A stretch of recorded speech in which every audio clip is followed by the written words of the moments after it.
Le PGE doit-il s'intégrer à l'endettement net utilisé pour évaluer une entreprise? Il convient de distinguer d'abord l'endettement net qui vient diminuer la valeur d'entreprise afin d'obtenir la valeur des fonds propres, puis celui à considérer pour déterminer le taux d'actualisation qui intègre l'incidence de la structure financière de l'entreprise à évaluer. Le prêt, PGE, est un prêt disponible pour toutes les entreprises jusqu'au 30 juin 2021. Le montant du prêt peut atteindre jusqu'à 3 mois de chiffre d'affaires 2019 ou 2 années de masse salariale pour les entreprises innovantes ou créées depuis le 1er janvier 2019. La particularité de ce prêt c'est qu'aucun remboursement n'est exigé la première année, 2 années de différé est aujourd'hui envisageable. Au-delà, le remboursement pourra être immédiat, ou bien faire l'objet d'un remboursement sur une période de 1 à 5 années.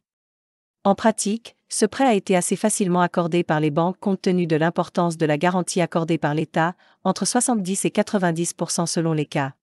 De nombreuses entreprises ont aussi souscrit ce prêt par prudence sans pour autant le consommer. D'ailleurs, l'endettement net des entreprises françaises n'a pas augmenté de manière sensible entre mars et septembre 2020 selon la Banque de France. Certains se sont posé la question pour savoir s'il fallait intégrer le PGE dans l'endettement net qui vient diminuer la valeur d'entreprise.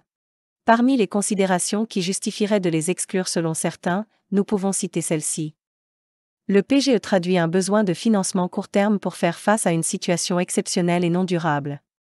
Le prêt est garanti par l'État, un non-remboursement sera envisageable à l'issue de la crise sanitaire.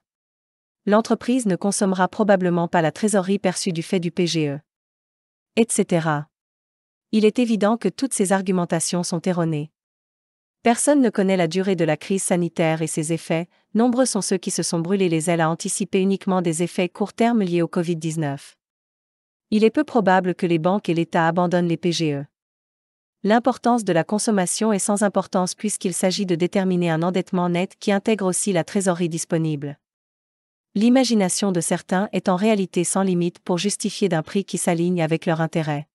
Dans tous les cas, il faut garder à l'esprit que le PGE devra être remboursé et l'entreprise devra générer suffisamment de cash flow pour en permettre son remboursement.